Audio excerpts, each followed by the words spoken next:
Lazies, today I'm going to be doing the 2000 Simoleon budget build challenge in The Sims 4. I'm building the house on Dashin's Creek in Brittleton Bay, and I really like this lot because there's like a waterfall in the background and it's super cute and whimsical. There's lots of plants and flowers and shrubbery and greenery, so I thought I was going to do a very magical, mystical, kind of like little house. Very functional house, by the way. It's fully functional, so that's good. Maybe this girl is a fairy. She lives in this tiny home. I think the key here, what I've learned from other simmers, is that you should not use any walls and only roof pieces because those are free. Wanted to have the house kind of blend in with the background of the mountains, so I chose like these stone sort of wallpapers. And I found a hack for the flooring. You should not use real tiles because those are expensive.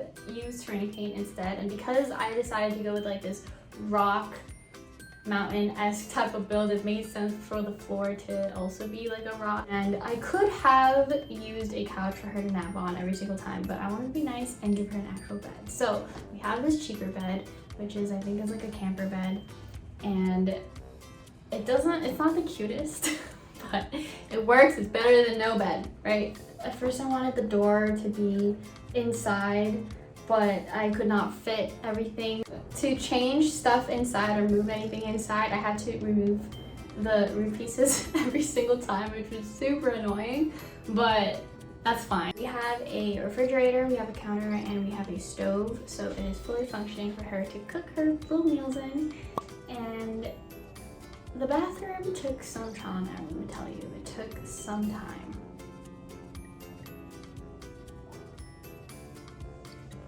I decided to go with a wooden toilet because I think it matches the vibe that we're going here with, and then a wooden tub, which is also very cute. This couldn't function, so I played around with the layout a little bit and I realized that the roof was actually too low or too small, so I ended up extending it, which worked, and yeah, she was able to do that, but I didn't figure that out until this point here where I put the roof back in and everything stopped working. So yeah, that's when I extended it. And I could have added more stuff, I guess, like as clutter, but because we have such open windows or open roof pieces, I wanted it to look very clean and pristine, and I don't know, she's a fairy. She probably doesn't really need anything that much. I blanked out during this part, so here's a picture of me and my cat. His name's Momo.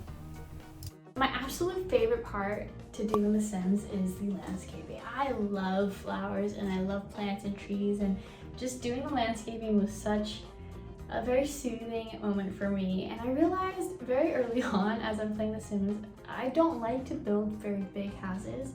I love to do those like 1x10 build challenges. I think those are super fun. But then when it gets into like a house that's way too big, I feel so tired. I'm like, I can't finish this whole thing. But I found a lot of these cool fences in Debug, which was super helpful because I think it still matches that whimsical feeling, you know, that like natural aesthetic. The actual fences in The Sims 4 are a little too perfect, so I like these fences a lot, and you can like mix and match and, you know, build and whatever. I'm adding clutter. I blanked out again, but here's my other cat, Dantan. Her and Momo I brought over from Thailand, and now they're here in New York City. I am looking through Debug and I found this clothesline, and I'm like, oh my gosh, she can totally do her laundry in the waterfall in the back and hang up her clothes in the back of the house, which is so cute, so cute. And I found these planks in Debug and I'm just adding it to the fences because I want it to look a little bit more broken down. Just adding more hydrangeas, which I love. I think the blue color is really pretty. I accidentally used some rocks that were not free and I think it took my money down, but we ended the build with 6 simoleons left. So I would say that was a successful build and everything is functional except the table and chair that I add later on. You thought I was done? This is Charcoal. She is about 16 years old now, and I found her on the streets of Manhattan. And okay, this is the last one. This is Baby Cat. She is also a stray, or was a stray, and she's from Staten Island.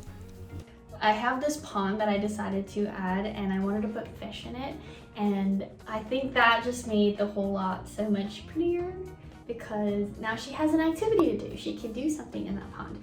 Whereas before, I think she really only had a bookshelf to like do stuff on. And this fairy has a phone, so I guess she was playing on her phone too. Key to making your lot match the rest of the world is to include plants and rocks and stuff that already exist in the lot. So I'm adding cattail, which is a flower or a weed that I actually really love in real life. They're called cattail, I guess, because it looks like a cat's tail. But they grow around ponds, so that really matches. And I think those look pretty. And I found this cool ass bridge, this broken bridge in Debug, and I decided to use, like, she needs that. It's not functional, she can't actually go on it, but I think it looks pretty nonetheless.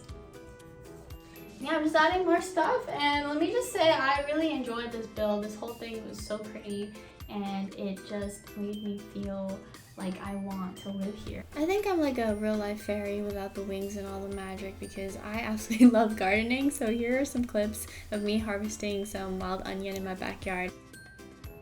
And look at her play in the pond, it's so freaking cute. That's all for today's video. I hope you guys enjoyed. Peace.